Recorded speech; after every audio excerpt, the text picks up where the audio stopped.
Okay, time to look at potential energy. We have discussed kinetic energy, and now we're going to discuss potential energy in this video. Uh, the energy that a body possesses because of its position or configuration is known as potential energy. So let us begin first by trying to understand what do we mean when we say position.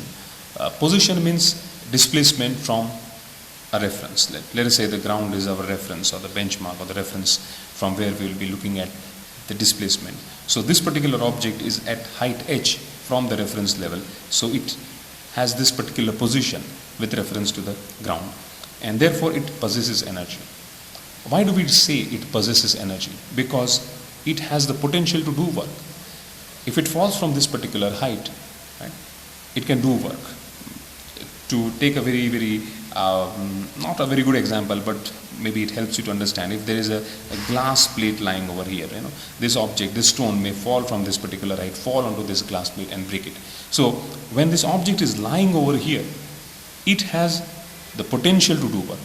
It may stay over here for a very long time and not do any work, but as long as it is at this particular displacement from here, it has the potential of doing work, and therefore we say it possesses potential energy. If the object was lying over here, it would not be able to do work by falling down, and therefore it would not possess potential energy, right? So this is what we mean when we say energy. Potential energy is energy possessed due to position of the object, right? And the other aspect is configuration. Configuration would mean shape, right? In a very not a very scientific way of saying it, but still shape. For example, I take the example of a spring, right? So my drawing, as always, is not very good. Let us say this is a spring over here, and let us say I apply a force on this spring in the downward direction. What will happen? The spring will get compressed, right? The spring will get compressed, right? So its configuration has changed, its shape has changed. When I release this force, the spring will bounce back, right? And it will have the potential to do work. So if there is some object lying over here, it will apply a force on this particular object, and therefore when it is in this compressed form, it has the potential of doing work, and that energy is known as potential energy.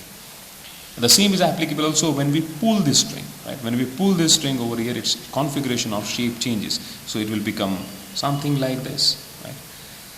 And when we release this force, it will spring back to its normal dimensions, and while doing so, it has the potential of doing work. It may pull an object along with it when it comes down.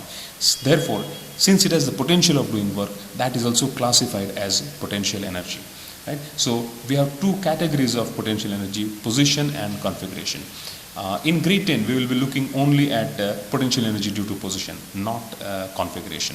So we'll now shift our focus onto potential energy possessed due to position of an object, right? So again, let us take the same example. Let us say this is the ground level. This is our ground level, and let us say we have a tall building out there, right? And this is the ground level, and we have a tall building out there, and it has got number of floors on it. And let us say there is an object lying on the ground over here, right? Now, when this object is lying on the ground, it does not possess potential energy. It does not possess potential energy. But when this object is lifted from here and put over here, when it comes over here, it possesses potential energy. How did it get this potential energy? It got this potential energy because someone did work on this object. Somebody applied a force on it. Somebody applied a force against the force of gravity, took it through this particular distance and kept it over here. So work was required to be done on this object to bring it to this height and give it potential energy. So the potential energy that it possesses when it is over here is equal to work done, right? So potential energy, right? I forgot to mention that potential energy is denoted by U. So potential energy U is equal to work done on the object, right? So a force F was applied on this object, and it was applied through a distance h, right? So work done is force into displacement. A force F was applied on this object, was made to move through this distance h, and it was brought over here, and it got potential energy. and that potential energy is equal to force into distance. Now, how much force was applied? When you're applying a force on the object to lift it, you're trying to overcome the force of, you're trying to overcome the gravitational force, which is equal to weight mg. Right? So this force is equal to weight of the object mg, where m is mass of the object, and the displacement is height h, so mgh. So u is equal to mgh, and this is that very common and very famous equations for potential energy. U is equal to mgh. As we did in kinetic energy, let us try to once again check whether the units are that of energy, whether the unit turn out to be joule or not. So mass is kilogram, g is acceleration due to gravity, and that will be meter per second square, and height is meter, right?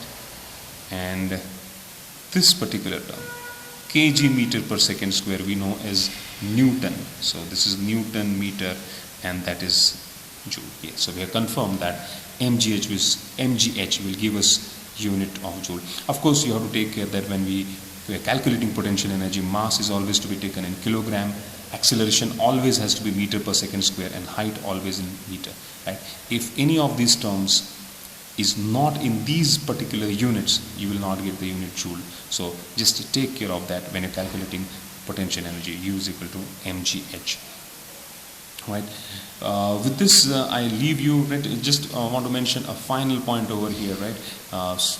This energy which is possessed due to position is known as gravitational potential energy. So it is gravitational potential energy, and the one it possesses because of configuration of source is known as elastic potential energy. Elastic potential energy. Right. So just remember that potential energy is actually the energy possessed by a body because of its position or configuration, and it is given by U is equal to mgh. See you in the next video.